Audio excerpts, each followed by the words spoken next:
Question number 22. A track consists of two circular paths ABC and CDE of equal radius 100 meter and joined smoothly as shown in figure. Each part subtends a right angle at its center. A cycle weighing 100 kg together with the rider travels at a constant speed of 18 km per hour on the track.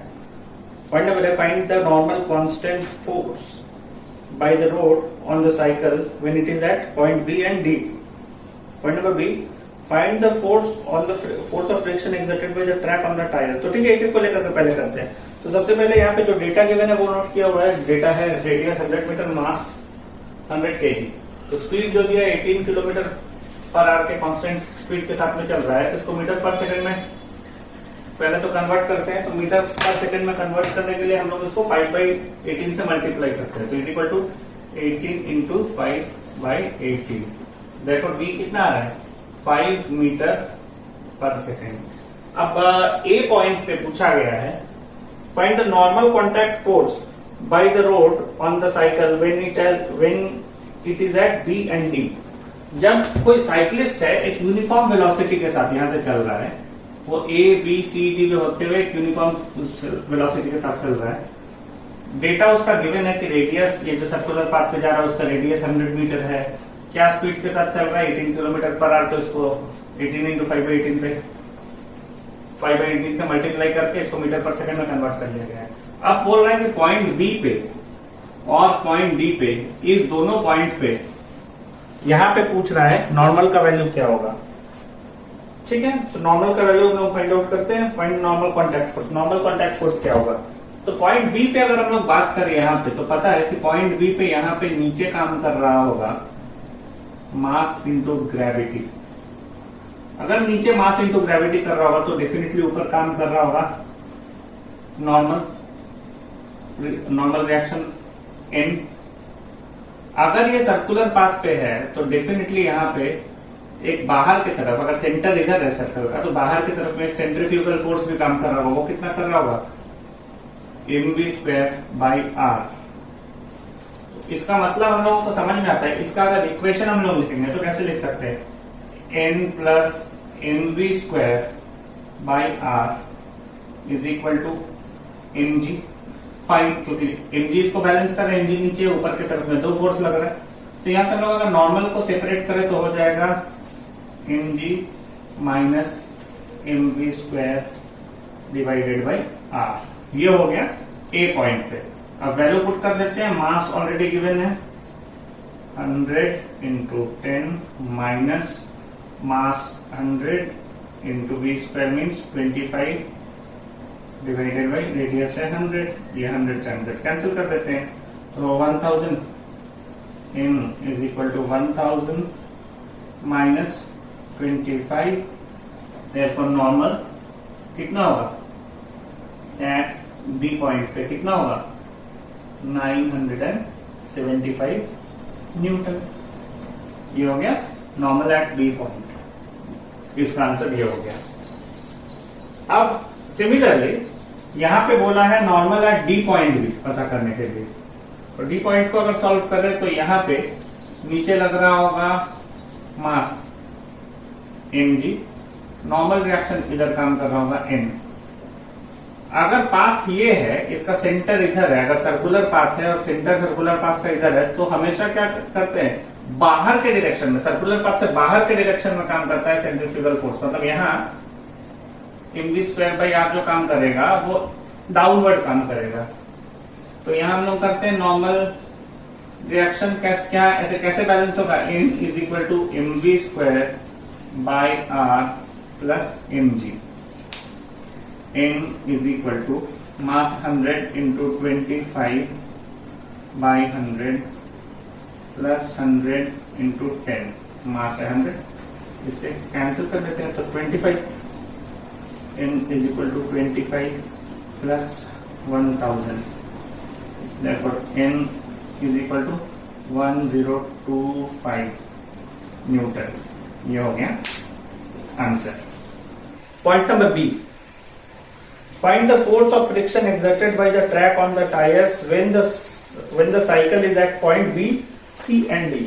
यानी बोल रहा है कि जब ये cyclist cycle के साथ B, सी या डी पॉइंट पे रहता है तो उसके टायर और ये सरफेस के बीच में फोर्स ऑफ फ्रिक्शन कितना काम कर रहा होगा। सिंस क्वेश्चन में पहले ही कवर किया है कि ये यूनिफॉर्म वेलोसिटी के साथ में साइकिलिस्ट चल रहा है। किस वेलोसिटी के साथ में चल रहा है? 5 मीटर पर सेकंड, यानी यहाँ भी 5 मीटर 5 मीटर 5 मीटर ऐसे ही चल रहा होगा। पूरे ट्रैक में वो 5 मीटर पर सेकंड का वेलोसिटी मेंटेन करते हुए चल रहा है। यूनिफॉर्म वेलोसिटी का मतलब ही होता है, अगर यूनिफॉर्म वेलोसिटी है इसका मतलब नो चेंज इन वेलोसिटी,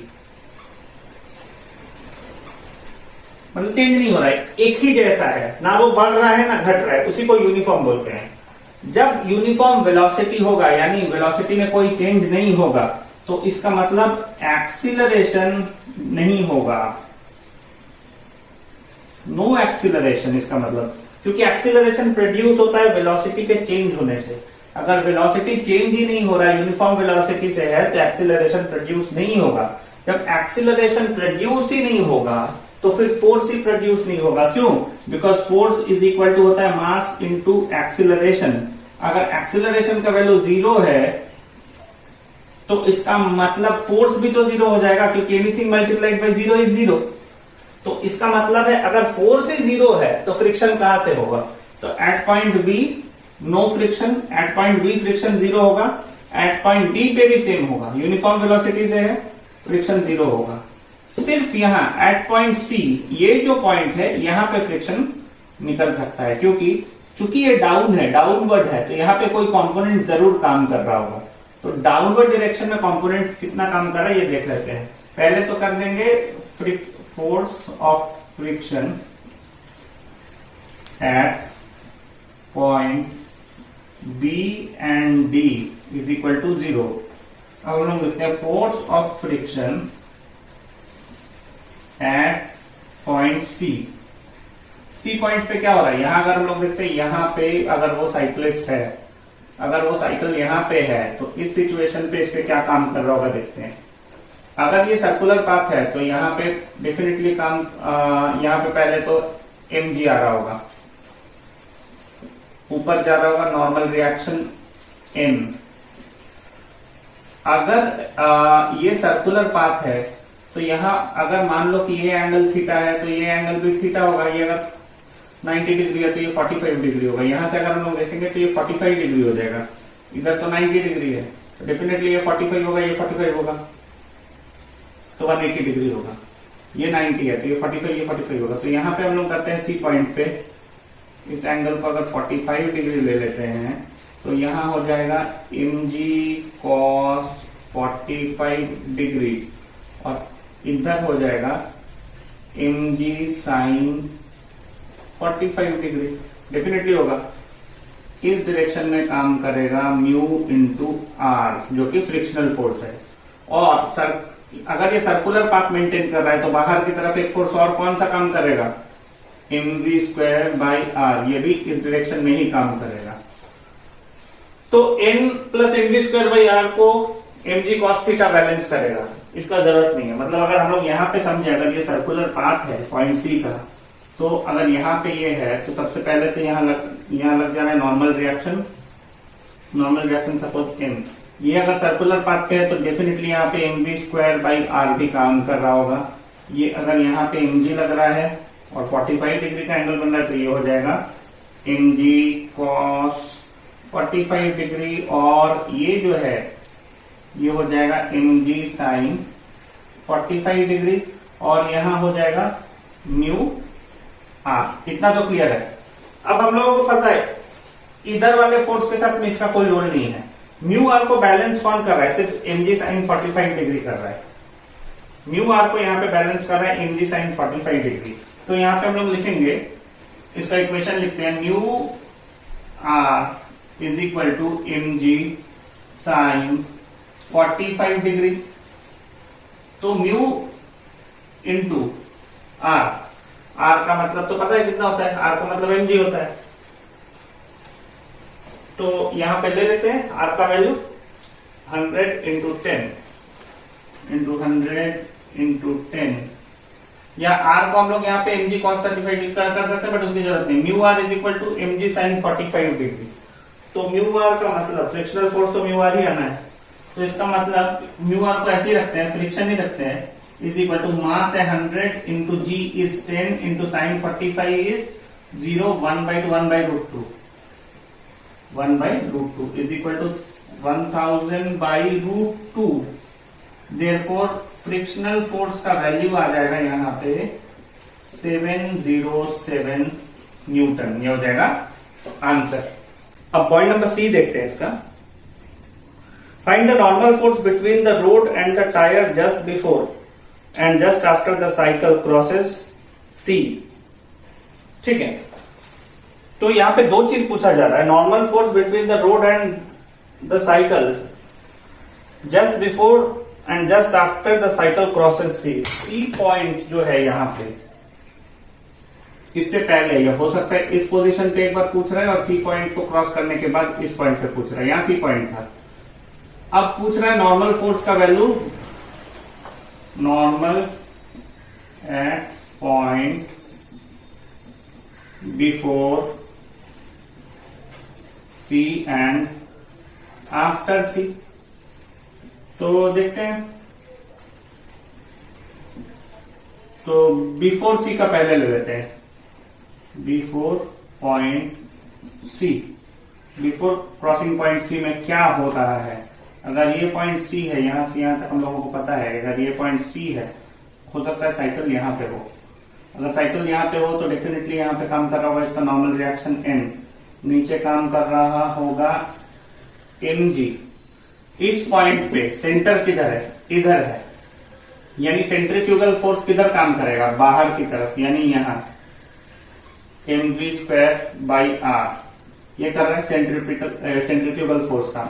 अगर ये mg है और चूंकि पता था लास्ट में यहाँ 90 था, यहाँ पे ये 45 आ रहा था, तो यहाँ पे डेफिनेटली जाएगा ये 45 डिग्री में कंपोनेंट। ये हो जाएगा mg cos 45 डिग्री, और यहां ये हो जाएगा mg sin 45 डिग्री। यहां तक तो क्लियर है। पूछा गया है नॉर्मल, तो इसका कोई काम नहीं है। नॉर्मल को कौन बैलेंस कर रहा है, नॉर्मल को यहां बैलेंस करेगा ये mg cos 45 डिग्री। तो यहां से इक्वेशन हम लोग बना सकते हैं, n plus mv²/r is equal to mg cos 45 degree. cos 45 degree is 1/√2।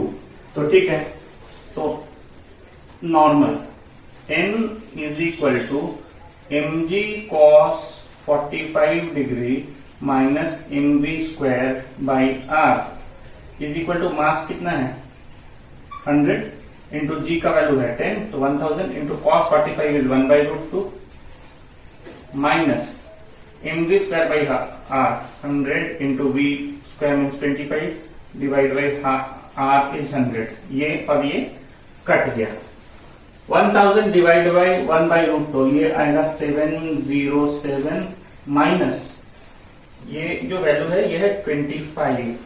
Therefore n is equal to 682 newton. ये हो गया 682 न्यूटन। ये कब होगा 682 न्यूटन, जब ये पॉइंट सी से पहले होगा। तो ये बिफोर पॉइंट सी का हो गया। अब देखते हैं इनका वैल्यू क्या होगा after point C. After point C मतलब यहां पे अगर सी पॉइंट है तो इस सिचुएशन में हम लोग देखते हैं। अगर इस सिचुएशन में देखेंगे तो ये जो सर्कल है इसका सेंट्रीफ्यूगल बाहर की तरफ होगा। इसका मतलब अब ये कैसा हो रहा है, अगर ये सर्कल है सी के बाद का पॉइंट अगर ले तो सर्कल इधर बेंड हो जाना शुरू हो जाएगा। यानी इसका अगर पॉइंट यहां पे सपोज है तो यहां पे ये समझना होगा कि बाहर की तरफ में काम कर रहा होगा नॉर्मल, तो यहां पे ठीक है, यहां पे अगर होगा तो इधर में काम करने लगेगा मास इंटू ग्रेविटी। अगर मास इंटू ग्रेविटी यहां काम करता है तो डेफिनेटली नॉर्मल तो ऐसे ही काम करेगा।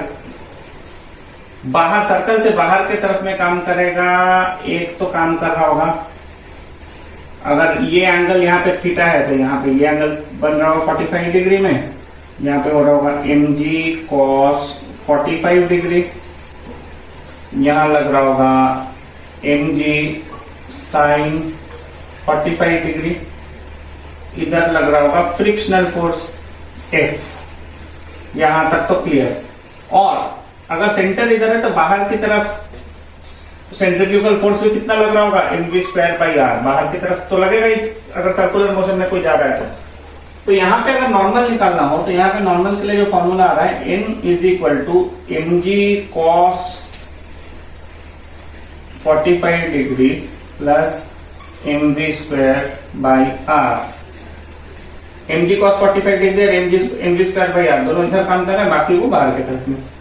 n = 100 × 10 × 1/√2 plus 100 × 25 divided by 100।